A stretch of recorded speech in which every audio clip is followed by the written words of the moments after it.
Oi, tudo bem? Hoje eu vou falar sobre a racionalidade de servir a Deus e também sobre votos e, claro, sobre a vaidade das riquezas. Olha só, tudo isso está no capítulo 5 do livro de Eclesiastes, nessa nossa jornada Eclesiastes. Meu nome é Eduardo, você está no canal Somando Mentes e para começar o versículo 1 do capítulo 5 já fala assim, ó: guarda o pé quando entrares na casa de Deus. Chegar-se para ouvir é melhor do que oferecer sacrifícios de tolos, porque não sabem que fazem mal. Essa proposta do versículo 1 é a essência de você servir a Deus. Por que isso?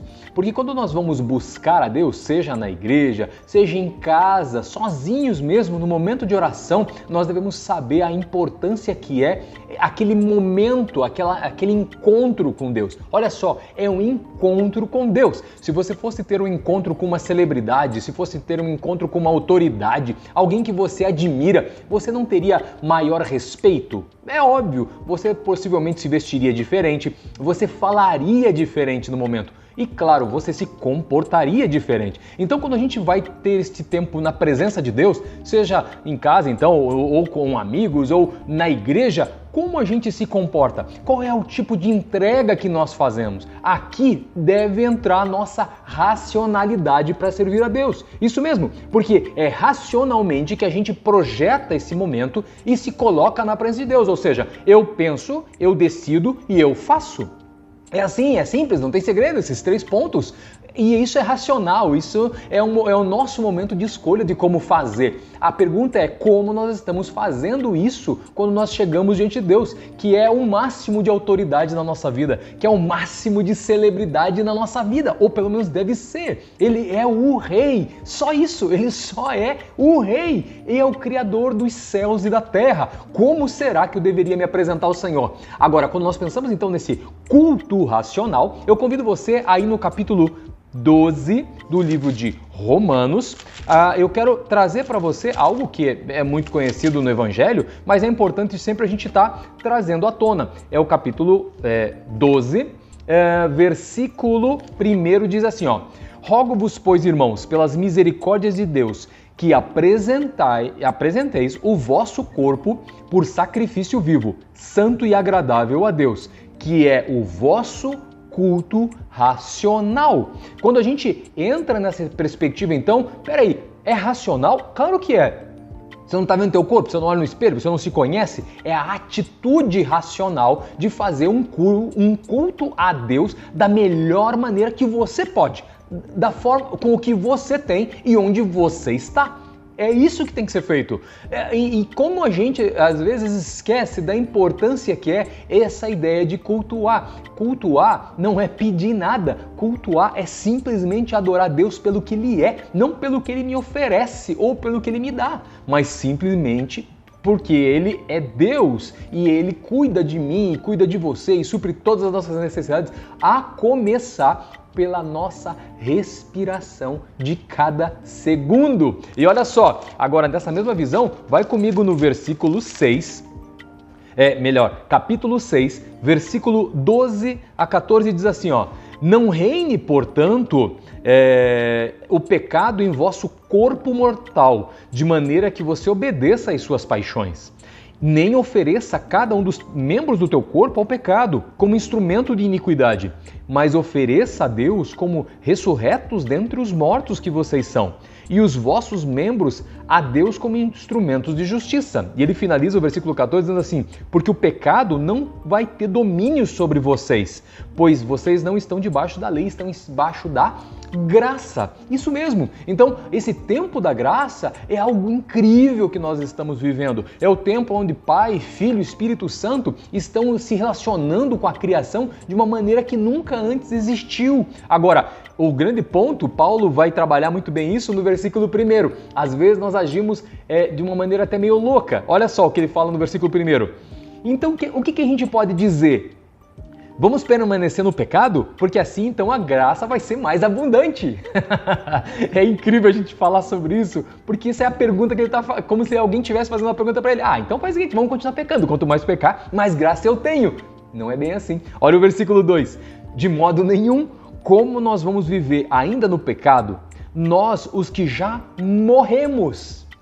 E olha só, então porventura vocês ignoram que todos nós fomos batizados em Cristo Jesus na morte, na sua morte? E ele encerra no versículo 4, fomos pois sepultados com ele na morte pelo batismo, para que, como Cristo foi ressuscitado dentre os mortos pela glória do Pai, assim também andemos nós em novidade de vida. Uma vida nova.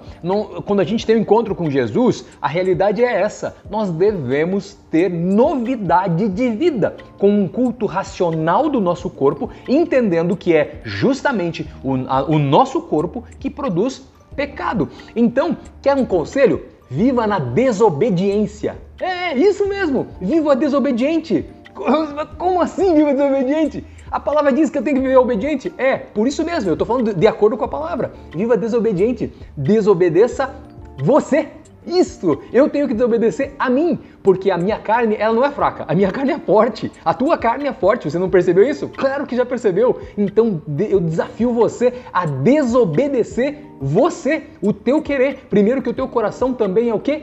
Enganoso, então ele vai levar a tua mente a produzir pensamentos para o teu corpo agir de uma maneira errada, e esse erro chama-se pecado, entendeu? Olha essa caminhada, então desobedeça você, entre Deus e você, obedeça a Deus, desobedeça a você e você vai ser feliz. Sem medo de errar. Isso é bíblico.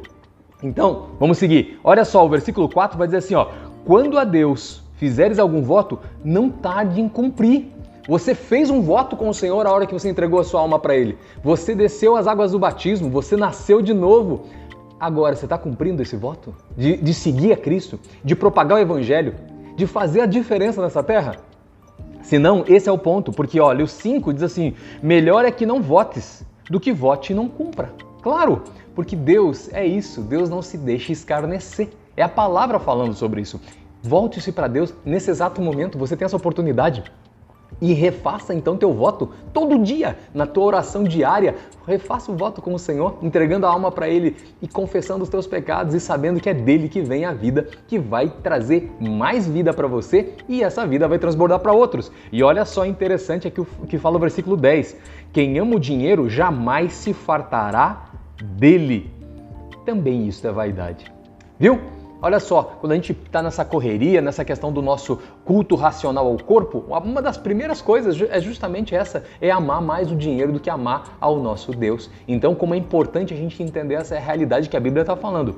Quem ama nunca vai se fartar, não importa quanto você tenha, sempre você vai querer mais. Olha só, mas tem um detalhe, o versículo 15 ele vai fechar a história, dizendo assim, como você saiu do ventre da tua mãe, assim você vai voltar, ou seja, nu. Indo-se como veio, e do seu trabalho nada você vai poder levar contigo. Olha, é só esse versículo resume a nossa vida. A gente veio, a gente vive, a gente vai embora.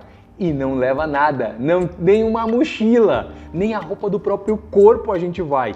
Aqui está dizendo que a gente vai nu, do jeito que a gente chegou, nu. Então, para que tanta coisa? Para que tanta correria?